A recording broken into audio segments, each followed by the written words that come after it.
Karena rasanya yang khas itulah, bongko kopior selalu menjadi buruan bagi para pencari takjil untuk hidangan berbuka puasa.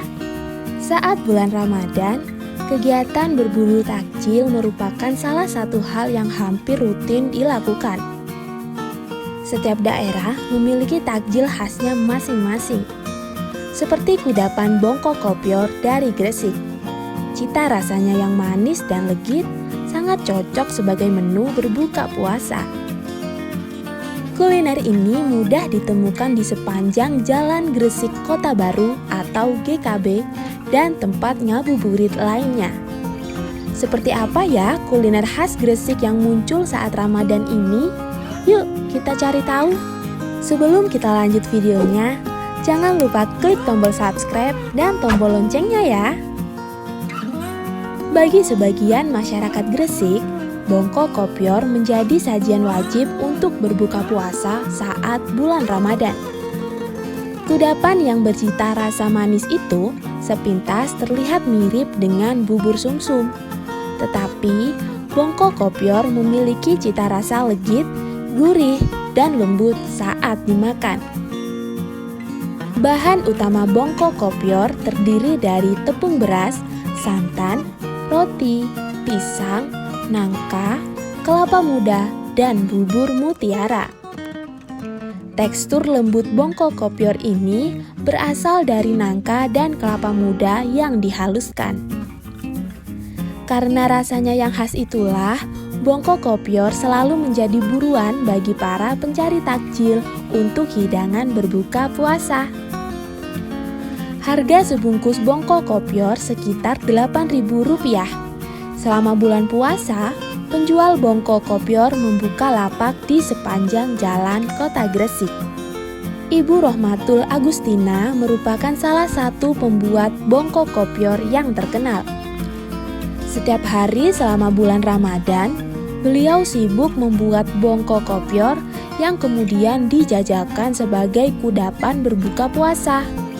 Usaha bongko kopior ini sudah turun-temurun sejak nenek buyutnya.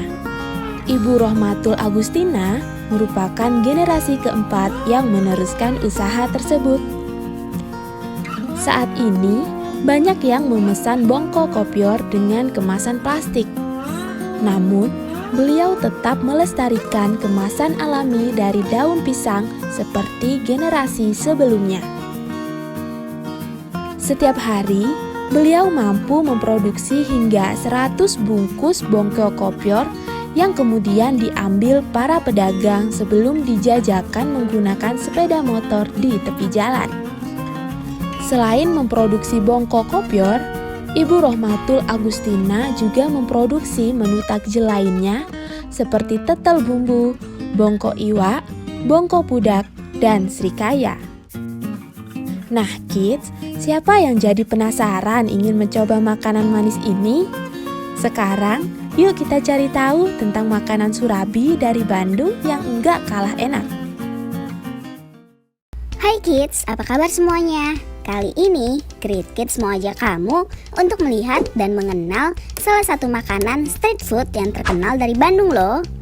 Dari sekian banyak street food di Bandung, serabi menjadi salah satu makanan yang ikonik dan wajib dicicipi saat berkunjung ke Kota Kembang ini. Semakin berkembangnya zaman, cita rasa dan tampilan serabi juga semakin berkembang loh, dengan semakin beragamnya topping yang digunakan. Seperti keju, coklat, kismis, atau durian. Nah kids, berikut ini salah satu kedai serabi yang terkenal dan legendaris di Kota Bandung. Tepatnya berada di daerah Cihapit, Bandung. Semakin beragam varian rasa, varian serabi tradisional dari kedai ini justru yang paling terkenal, yaitu serabi oncom. Sebelum kita lihat proses pembuatannya, kita ngobrol bareng Ibu Isma, penjual serabi di kedai ini yuk. Ada berapa rasa sih sebenarnya? Kalau rasanya sih yang tradisional cuma oncom sama kinca aja. Kinca itu apa sih? Kinca Ini, tuh ini sama ya, ini? ya gula sama santan. Oh iya. Dia serabinya yang putih. Yang putih ya, yang polos ya? Iya, yang polos. Terus yang beli orang buat sarapan atau apa sih teh sebenarnya? Kalau kebanyakannya sih kita buat sarapan. Wah, siapa nih yang pernah coba varian serabi oncom? Nah, setelah ini kita cari tahu tentang sejarah street food di Bandung yuk. Khususnya serabi sama Bapak Fadli Rahman, sejarawan kuliner. Kalau olahan aci itu yang Kang Fadli tahu dari kapan ya Kang sebenarnya?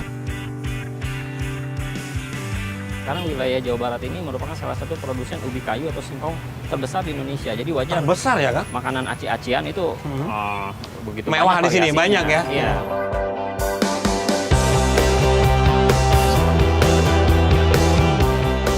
Tapi ada juga saya ngeliat ini ada surabi. Nah kalau surabi memang di setiap daerah yang saya tahu beda-beda surabinya.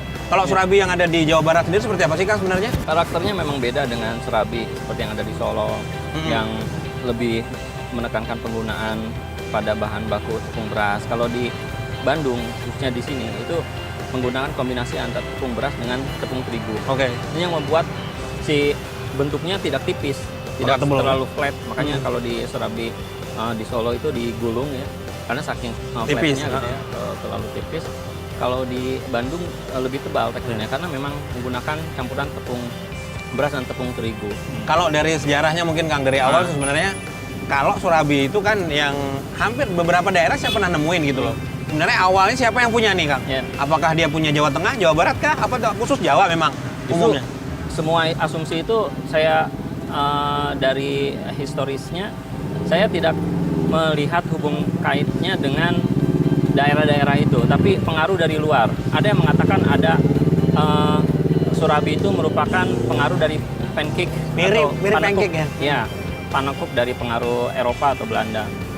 Tapi asumsi itu pun patah sebetulnya karena pengaruh dari India ke Nusantara itu juga membawa berbagai pengaruh kuliner. Ya. Salah satunya apem yang juga menurunkan surabi. Ya kalau kita lihat apem dan surabi itu kan mirip ya, saudaraan. Gitu. Dan kalau kita pergi ke daerah Mumbai, India gitu ya, kudapan-kudapan ini ada dijadikan sebagai street food juga gitu ya.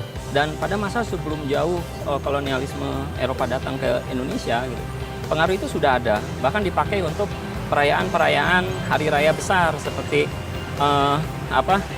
Malam Satu Suro, sehingga katanya jadi suro, surabi. Suro itu besar. Besar. Dan ini menunjukkan ada pengaruh India yang membentuk Sesaji karakter gitu. kuliner kita sekarang, bukan hanya yang semula untuk sesaji untuk kegiatan hari raya, tapi sekarang sudah menjadi bagian dari industri kuliner populer di Jawa Barat.